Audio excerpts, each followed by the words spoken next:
Assalamu alaikum Kırgız elim. Tınç amansızlarбы? Бүгүнкү биздин темабыз ушул азыркы мезгилде бүт адамзатты кыйнап, коркунуч алып келип аткан рак кеселдери боюнча болмокчу. Азыркы мезгилде рак деген кесел аябай көп болуп, мекендештерибиз бүт эле адамзат кыйналып турган учур. Дүйнө жүзүндө мен деген дарыгерлер, мен деген илимпоз медиктер ошо рак кеселинин дарысын табабыз деп изденүүнүн үстүндө. Тапкандары бар, таба электери бар. Биз дагы ушу саламаттык сактоого кошкон салымыбыз анча мынча болсо да кичинекей эмгегибиз бар. Ушул рак кеселин айыкканга жардам бере алдык. Азыркы мезгилде түрдүү органдардан мен өзүм билгенден 70ке жакын түрү бар экен. Мен билбеген дагы 70ке жакын түрү болушу мүмкүн. Ушул оорулардын айрым түрлөрүн биз ушул көп жылдык тажрыйбамда биринчи күндөн баштап эле ушул күнгө чейин иштеп келатабыз. Мурда жылына 1-2 адам көргөн болсок, азыр жумасына көптөгөн адамдарды көрүп атабыз. Ушул адамдардын дагы ар кандай биринчи, экинчи, үчүнчү стадиядагы рак кесели менен кайрылган адамдардан толук калыс айыгып кетип, көп жыл, алды 15 жыл, 20 жылга жакын өмүр сүргөн адамдар бар. Бул жерде бардык нерсе Кудай Тааланын кудуретине, Кудай Тааланын буйругуна, Кудай Тааланын каалоосуна байланыштуу болот экен. Биз дарыгерлер оору менен күрөшөбүз. Ал эми өмүр менен өлүм, ажал Алладан экен. Аллах Таалам кимдерге ушул жерден бизге келишти туз насып буйрган болсо, ошол адамдар келип, 10 адам эмес, жүздөгөн адамдардын рак кеселинен айып кеткенине себепкер боло алдык. Бул боюнча биздин YouTube каналда жана биздин китептерде жазылган далилдүү окуялар бар. Бизге чейин врачтардан коюлган диагноздор бар. Биринчи, экинчи, үчүнчү стадия деп диагноз коюлган. 10 жолу, андан көп жолу химия алдык, луч алдык, лазер алдык деп кайрылган айрым мекендештерибиз бар. Бардык рактын түрүн айыктырам дей албайм, бирок айрым түрлөрү ошо элдик медицинадан айыгат экен. Курам менен ракты айыктырса болот экен. Буга Кудайга шүгүр, биздин тажрыйбабызда күндө эле көрүп жатабыз десек болот. Бул жерде бардык нерсе Кудай Тааланын буйругуна байланыштуу экен. Мен рактарды дарыладым деп айта албайм. Мен деген сөз жок, Кудай деген сөз бар. Мен мактанбаймын, мактана да албаймын.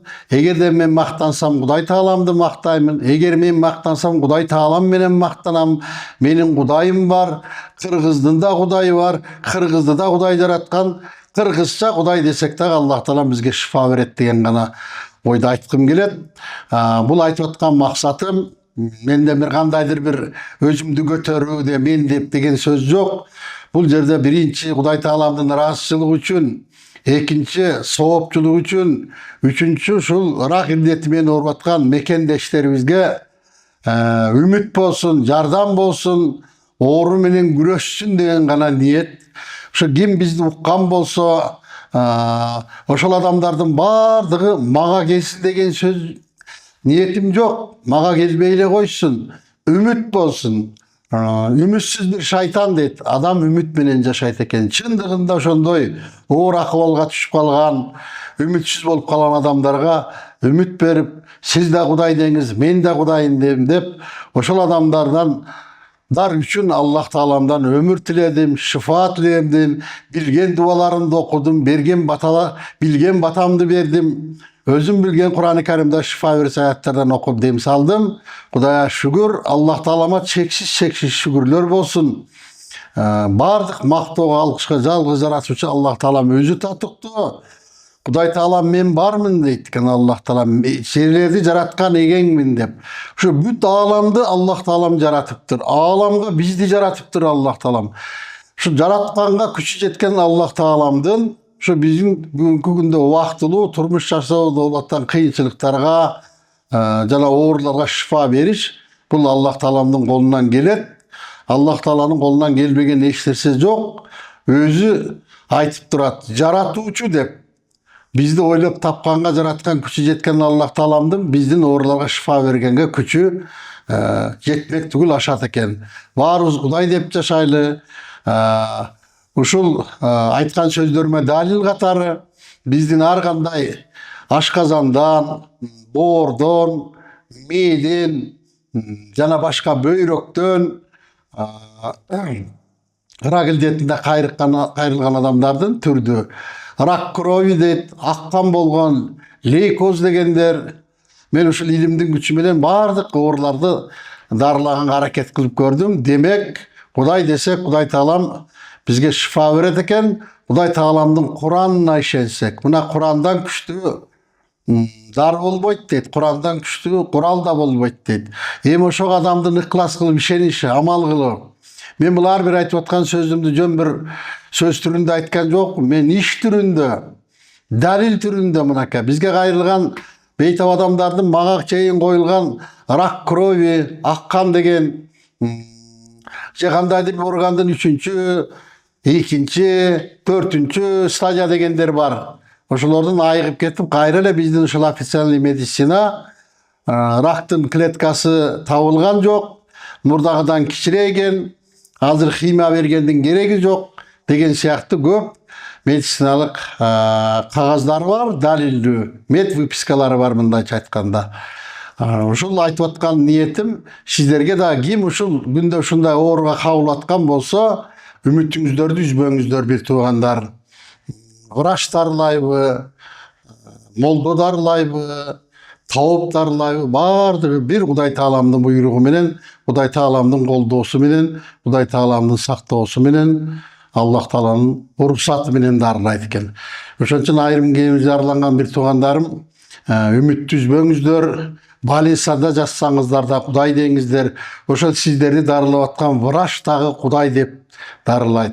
Молдо дарылайбы, тауып дарылайбы, ким болбосун баардыгы Кудай деп дарылайт. Ошон үчүн биринчи ишенген, таянганыбыз, сыйынганыбыз жарыгыбыз Кудай Таалам болуш керек. Кудай Тааламдын колдоосуз эч бир адам өзүнчө илимдүү, билимдүү, кыйын болуп кете албайт. Бир гана Кудай Тааланын каалоосу, Кудай Тааланын колдоосу. Ушул рак илдетинде кайрылган бир туугандарым, бул сиздер үчүн менин дарыгерлик кеңешим, мусулманчылык кеңешим, үмүтүңүздөрдү үзбөңүздөр бир туугандар. Врач дарылайбы, молдо дарылайбы, тауып дарылайбы, баардыгы бир Кудай Тааламдын буйругу менен, Кудай Тааламдын колдоосу менен, Кудай Тааламдын сактоосу менен, Аллах Тааланын уруксаты менен дарылайт экен. Ошон үчүн айрым кээ жараланган бир туугандарым, үмүттү үзбөңүздөр, больницада жатсаңыздар да Кудай деңиздер. Ошол сиздерди дарылап аткан врач дагы Кудай деп дарылайт. Молдо дарылайбы, тауып дарылайбы, ким болбосун баардыгы Кудай деп дарылайт. Ошон үчүн биринчи ишенген, таянганыбыз, сыйынганыбыз жарыгыбыз Кудай Таалам болуш керек. Кудай Тааламдын колдоосуз эч бир адам өзүнчө илимдүү, билимдүү, кыйын болуп кете албайт.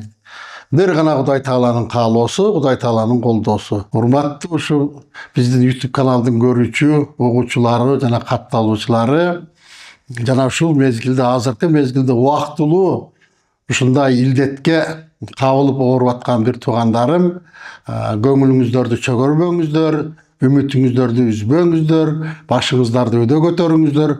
Кудай деп жалынсаңыздар, Кудай Таалам өзү шифасын берет. Мен бул айтып аткан сөзүмдү жөн эле сөз түрүндө айткан жокмун. Мен ар бир айтып аткан сөзүмдүн артында далилдерим бар. Эгерде мен рак кровиден арыланса болот десем, ошондой оорудан дарылаган адамдарыбыз бар, Кудайга шүгүр. Боордун рагы дей турган болсок, андан айыккан адамдар бар. Ашказандын рагы дей турган болсок, андан айыккандар бар. Жана башка органдарда дагы рак мээнин рагы дегенде да дарылап көрдүк. Муну менен айтайын дегеним, Кудай Таалама ишениңиздер, Кудай Тааламдын Куранына ишениңиздер. Кайсы жерде болбосун, мусулман пендеси зикир менен, истигфар менен, келме менен жашайлы. Ошол кезде биздин алып аткан дарылообуздун баардыгы укол алсак дагы зикира менен алсак, Дары ичсек та, зикир чалып ичсек, истигфар айтсак, Кудай Таалам өзү сактайт экен. Аман болуңуздар, тынч болуңуздар, эч качан оорубаңыздар. Кимдер бүгүнкү күндө ооруп кыйналып аткан болсо, Кудай Таалам сиздерге чың ден соолук берсин, ооруңуздарга шифа берсин, өмүрүңүз узак болсун. Кыргыз жерим, кыргыз элим аман болсун. Амин. Аллаху акбар. Саламатсыздарбы, кыргыз элим? Мен Абдрасулова Алмакан Калгуловна 2022 жыл июнь айынан баштап аккан оорусу менен жабыркап келдим. Аккан оорусу деген бул көк буур чоңоюп кетет экен. Лейкоз, острый лимфобластный лейкоз деп диагноз коюшту. Кандын рагы болот экен. Кубаныч байкеге барайын, көрүнөйүн деп жазылдым. Очередке туруп, былтыр ноябрь айынан баштап көрүнүп баштады. Лечение былтыр ушу ноябрь айынан башталды. Тамырым кармап, ошол медиктердин койгон диагнозун так коюп берди. Башында дары суу ичтим, андан кийин сеанска катыштым. Андан кийин дары чайын ичтим. Жакшы, Кудайга шүгүр. Башында кыйналдым, көңүлүм айланып кустум. Кыйынчылыктар болду, жылыш болуп, жакшы болуп калдым. Толук эле айыктым деп эсептейм, анткени ар ай сайын анализ тапшырып турам. Кандарым, эми основной меники, анан лейкоцит, тромбоцит дегендер стабильный болуп калды да. Мурдагыдай түшүп кетип, кан куюп андай жок да. Бир жылдан бери Кудайга шүгүр, жакшымын. Аллахыма миң мәртө шүгүр. Ушу мени кайра жашоого кайтарып, жакшы күндөрдү көрсөткөн. Терең ыраазычылык билдирем. Assalamu alaikum warahmatullah. Men Bishkek ticaret turgunu Abdurrahman Sayakbay Alpamusovich. Ben 2010 yılı ben sağa kızımdı alıp geldim bile. Kızım Aysat'a vraçlar onday davi diagnoz koyuşkan. Aşkazanın rak degen orunda eknokok var degen var. Kura Kuantavap'ın daregen olup, şu Kuantavap'a bardım. Barıp mesela kavul aldı. Kavul alıp görüp buna men soru verdim.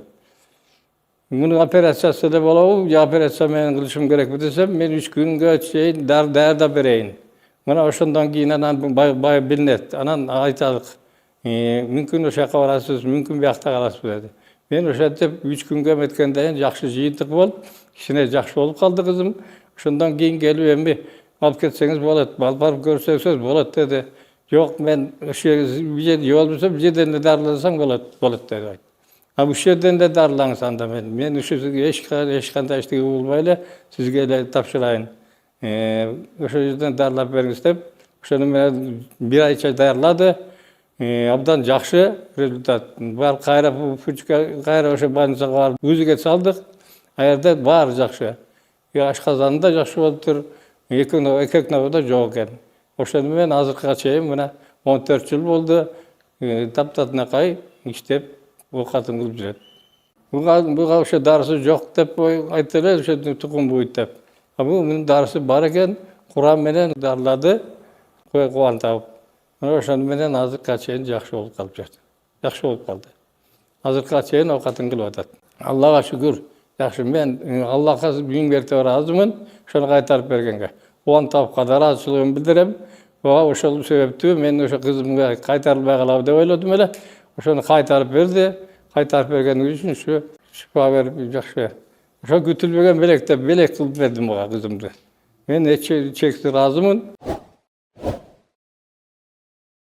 Мен Маманов Марат, 39 жаштамын. Ошол областына караштуу Кара Суу районунан болом. Диагнозду кийин билсем, ошол химия берген себеби. Аккан оорусу деп диагноз коюшкан экен, аккан лейкоз, кандын рагы деп. Ошо менен 4 ай ошол үйдө жүргөндө дос баламан угуп, Кубаныч байкени Бишкекте табып бар экен деп ошол жака келип, анан эми ишенбей келе бердик да. Бишкекке келдик, табып приемуна жазылып бир күн кирдик. Ошо Кубаныч байке тамыр кармап өзүнүн диагнозун койду. Диагнозун коюп, айыктырса болот деди, айыктырса болот. кубанат экенсиң да, сөзсүз. Үмүт пайда болот экен. Ноябрь айында келдик. Ноябрь айынан бери дары сууларын, дары чайын өзүнүн кезек тартиби менен ичип атам, ичтим. Азыркы күндө Аллага шүгүр жакшы. Ошол 8 ай болуптур. Азыр 8 айдан бери кан куйган жокмун. Доктурга барган жокмун. Башым ооруган жок. Кудайга шүгүр жакшы баары. Азыркы күндө дагы 3 курс сеансына катыштым. 3-чү курс сеансына азыр катышып атам, толук бүтө элек. Бүгүнкү күндө ден соолугум жакшы, Кудайга шүгүр. Ошол кубаныч алама өтө ыраазымын. Бисмиллахиррахманиррахим. Саламатсыздарбы, урматтуу кыргыз элим. Менин аты жөнүм Айнура, Жалал Абад областына караштуу Кара Көл шаарынын тургуну болом. Бул жака келип калганыбыздын себеби ушу кызым, 9 жашар кызым 2024-жылы май айында ооруп калды, катуураак ооруп калды. Ошо карасак эртең менен анын себеби эртең менен турсам боз ооруп өңдөрү бети болсо шишип кетиптир, алакандары болсо агарып кетиптир. Анан эмне себептен ооруп калдың, эмне мындай болуп калдың десем, кызым өзү деле сезген жок. Анан ошо жергиликтүү врачтарга алып барып көргөзсөм, ошо барып анализдерин алышты врачтар. Анализдерин алып карасак гемоглобин 65ке түшүп калыптыр. Анан жакшынакай алып уколдорду беришти, дарыларды берди. Анализин алып текшергенден кийин ошо железа дефицитный анемия экен деп эле биринчи ушундай диагнозду коюшту. Андан кийин тиешелүү анализдерди алып, кызым менен бир жума жатып, анан кайра больницадан чыктык. Жакшынакай болуп калды биринчисинде. Андан кийин больницадан чыккандан кийин бир жума өткөндөн кийин кайра дагы үйгө баргандан кийин кайра дагы бир жумадан кийин кайра дагы кайталанып, өңдөрү бозоруп, дагы башкача боло баштады кызымчы. Анан Кубанычбек атама келгенден баштап эле ошо бизге баягы башкача бир сезимдер келди. Кубаныч жүрөгүбүзгө баягы кирди да кадимгидейчи. Кубанычбек ата ошол баланын боору иштебей калганын айтты да. Боору иштебей калган үчүн ошо каны гемоглобини түшүп атканын, лейкоз болуп калыптыр деди. Анан ошентип ошо Кубанычбек атага келгенден баштап эле биз өзү жазып берген, назначить эткен дарылардын баардыгын ичире баштадым. Жакшынакай кылып так убагында ичирдим. Ичирген күндөн баштап эле кызымдын өңү жакшынакай боло баштады. Бизге баягы бир башкача сезимдер келе баштады да. Кызымдын өңү кызарып, алакандарына дагы кан жүгүрүп, күндөн күнгө баягы кызымдын абалы жакшыра баштады да, чынын айткандачы. Кубанычбек атамдарга Кудайым күч кубат берсин деп тилейм. Ден соолук берсин. Жанында кызмат кылып аткан агаларга жана эжелерге чың ден соолук, үй бүлөсүнө бакубат турмуш каалайм. Мен Болотбек кызы Аяна. Мен 2015-жылы төрөлгөм. Мен азыр 9 жаштамын. Мен 2024-жылы ооруп, ооруканага жатып, ал жактан менин диагнозумду табышпай, мен уколдорду алып, жана кандарды ала берип, мен өтө жадап кеткем. Анан мен Кубаныч атама келип, жазылып, дарыларын тактай ичип, азыр жакшымын. Мен Кубанычбек атама жана Салима апама чоң рахмат айтам. Кубанычбек ата жана Салима апа көп жашаңыздар. Мен сиздерге абдан ыраазымын. Мен Ногойбай кызы Гүлжамал, Бишкек шаарынын тургуну болом. Мен 2023-жылдын апрель айынын аягы, майдын башы менен резко шишип кеттим, шишик басып кетти, бутумдан башталып, ошо денемди толук шишик басып кетти.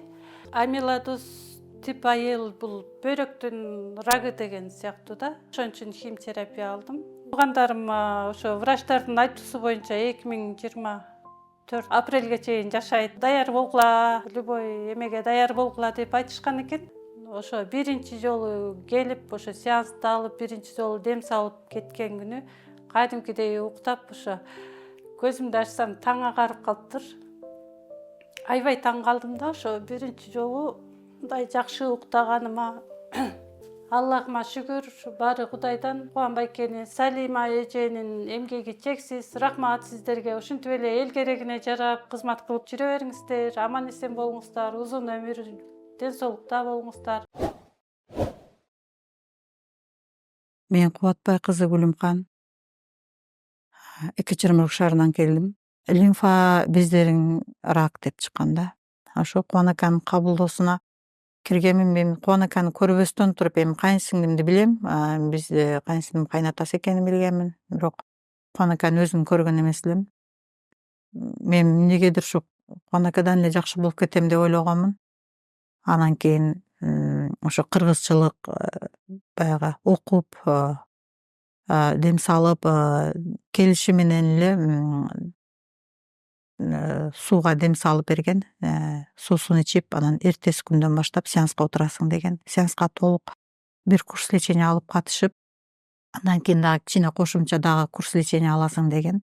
Алып, кадимкидей ошо 1-2 номер 3 чайларын ичип, кайра анан мени үйгө эс алганга жөнөткөн. Мен шашып атканмын. Кубан аканы эми качан тапшырам, эми анализдерин депчи, результатын билейин деп мага эме болгон да, ошо спокойно жашайынчы деп анан эми результат анализ тапшырганга шашканмын. Кубан ака карындашым шашпай тур, убакыты сааты келет, ошондо мен сени бүттү деп печать кое бергенде, анан кийин барып тапшырасың депчи. Анан 1-2 курс леченияны алгандан кийин Кубан ака эми барып анализ тапшырып кел деген. Ошо сен таптазасың, эч кандай онкологиялык оору жок деп айткан. Ошо анан сүйүнгөнүмөн келе бергем, Кубан акага көрсөтүп, результаттарын берип, анализдин копияларын. Бул лимфосаркома мен түшүнгөн эмесмин, кандай оору деп врачтан сураса, лимфа бездериңдин рак, лимфа бездериңе тем более эме злокачественный деп айткан. Анан мында Бишкектеги онколог врач сенин бул диагнозуң менен адамдар 3-4 ай эле жашамак деген. Ошо Кубан байке таап, Салим эжеге Кудайым чың ден соолук берсин, узун өмүр берсин, балдарынын бактысын аман болсун.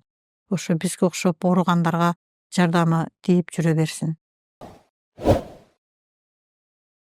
Бисмиллахиррахманиррахим. Жараткан Алла Таала, мээримдүү жараткан Алла Таала, ырайымдуу жараткан Алла Тааланын аты менен баарыңыздарга салам. Мен Мамытова Айнура Тешебаевна, Кадамжай районунун Тамаша айылынан болом. 2024 жылдын 7 апрелинде балам ооруп, Кадамжайдын больницасына баламды алып келгем. Балам Рустамбеков Саминур 2014 жылы туулган, 27 августта. Диагноз койгон, онкологический деп диагноз коюптур да булар. Эми өпкөн суу токтобой калгандан кийин булар ошентип диагноз коюшкан. Ассаламу алейкум туугандар, менин атым Саминур Рустамбеков. Нашу мен онкологиядан ооруп келгем. Нашу чоң атама келгем. Нашу чоң атама ыраазымды айтып коеюн дедим эле. Нашу чоң атама Алла ыраазы болсун, Алла Таалам. Нашу чоң атам мени айлыктырам дегениге. Нашу чоң атам 200-гө кирсин, нашу көп жашасын, нашу кыргыздын, нашу ооруган Аллахка ишенгендерди айлыктырсын, Алла Таалам. Нашу иш жаман сөздөр болсун чоң атамдын аркасынан, нашу жакшы сөздөр болсун чоң атам, нашу ич оорубасын, нашу көп жашап, нашу Кудай Таалам нашу бешке киргизсин, Алла Таалам. Нашу Салима эжеге рахмат, нашу жакшы мени караганга, нашу дуа салып мага көп нашу внимание бергенге. Нашу келгенде биринчи анан химияны эле алып баштаганбыз. Анан нашу кысылып, биринчи келгенде эчтеке болгон эмес. Анан бирче күндөн кийин кысылып, нашу ар жагым ооруп, тамак жей албай, эч качан нашу тамак жесем, нашу тамагым ооруп, нашундай кыйналып, дам жетишпей, нашу Элмир үч врач нашу мага көңүлдөн бурган эмес. Жөн эле нашу кысылып атканда жөн эле басып келе берген, нашу көңүл бурган эмес да эч качан. Айлыгым деген нашу бир гана Кудайыбызга ишенип, мына ушу Кудайыбыздан эми деп мына жака барганым, таспи тартып барганымда мына ушу айлыгып кетем деп мына ушу ойлогом. Бирок оякта айлыккан эмес мен. Оякта көңүл бурган эмес, эч качан. Мына ушу уколдорду сайып мени кыйнаган кайта. Мындан кийин оорубайм. Алла Тааланын аш жолунан кете берем. Ушу жаман жолго эч түшпөйм. Менен чоң атама окшоп, ушу мендей бардыгы аялдарды, кыздарды, чоң аталарды, бардыгы адамдарды айлыктырам. Жаман көздөн сактасын Алла Таалам. Кубаныч байке менен Салиме эжени ушунчалык терең ыраазычылыгымды билдирем. Мен дайыма дуа кылам. Экөөгө тең эч качан оорубасын. Дайыма жакшылыктардын үстүндө жүрсүн демекчимин. Абдан ыраазымын мен. Алла Таалага бейсеп шүгүр, ыраазымын. Бисмиллахиррахманиррахим. Менин атым Назарманбетова Наргиза. Мен Талас облусунан болом. 1985 жылы төрөлгөм. Мен 2012 жылы женский жагыман ооруп, гинекологко кайрылып калдым, өзүбүздүн эле местный поликлиникага. Ал жактан мага айтышты, ушинтип, сенде эрозия бар экен. Бир жумадан кийин жана венадан кан тапшырган анализиме бардым. Ал жактан анализимди алсам, обнаружена папиллома вирус 16-18 деп чыкты да. Анан эми баягы медицинаны түшүнбөгөндөн кийин мен ал вирустар жөнүндө маалыматым жок болчу да. Билгим келди да. Папиллома вирус 16-18 это самый опасный вирус, возбудители раковой клетки шейки матки у женщин деп туруптур да. Анан эле баягы диагнозумду көтөрүп алып частный клиникага бардым. Частный клиникага барып гинеколог анализдеримди окуду. Окуп эле, ооба Наргиза, сеники аябай ушундай тяжелый формасы болуп кетиптир. Буну срочно лечение кылыш керек. Эртеңден баштап кел, 10 күн именно эрозияны местный лечение кылабыз деди. Анан 10 күндөн кийин байкаштырып, анан криодискрукция деп коет экен, жидкий азот менен баягы эрозияны замораживать этип салат экен да. Ушу Алла Таалам буйруган экен, мага ушул Кубанбайкеге барып дарыланып баштадым. Дары сууларды жасады, дары чайларды ичтим. Ошентип баягы дарылоо мезгилинде дагы аябай бир ушундай дары чайлар, жалаң Куран менен, аяттар менен окулган баягы дары чай, дары суулар менин ушу ооруган жериме тийип, аябай оорутуп, бир күнү жакшы болуп калам, бир күнү аябай кыйналам. Баягы ушинтип отуруп, Кубанбайкеден дагы бир көп убакыт дарыландым.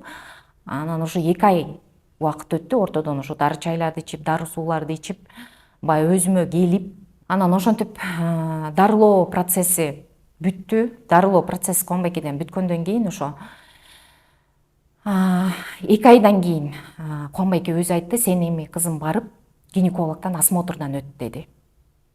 Мен 2 айдан кийин гинекологко бардым. Гинекологко барсам эле, баягы мени көрүп эле Ирина врач аябай таң калды да. Процесс, Наргиза, у тебя процесс заживления настолько быстро идет, что аж ты поправилась, уже почти сен эрозияң жок экен деп айтты да. Өзү таң калды да, бул 2 айда мындай результат болбош керек эле. Билесиңби, мен сага айтпадым беле, ошо 4 айдан 6 айга чейинки аралыкта депчи, айыгасың деп. 2 айда сеники таптаза болуп, ушунча айыгыпсың деп таң калды да. Дайыма шүгүр, Кубанбайкеге жолуктурган Алла Таалама чексиз шүгүрлөр болсун. Терең ыраазымын, ушул мени ушунча жылуу кабыл алып, мени ушундай жаман дарттан айыктырган Алла Таалама, Кубанбайкеме терең ыраазымын. Кудайым өмүр берсин Салиме эже экөөнө. Кудайым эки дүйнө бактылуулукту берсин.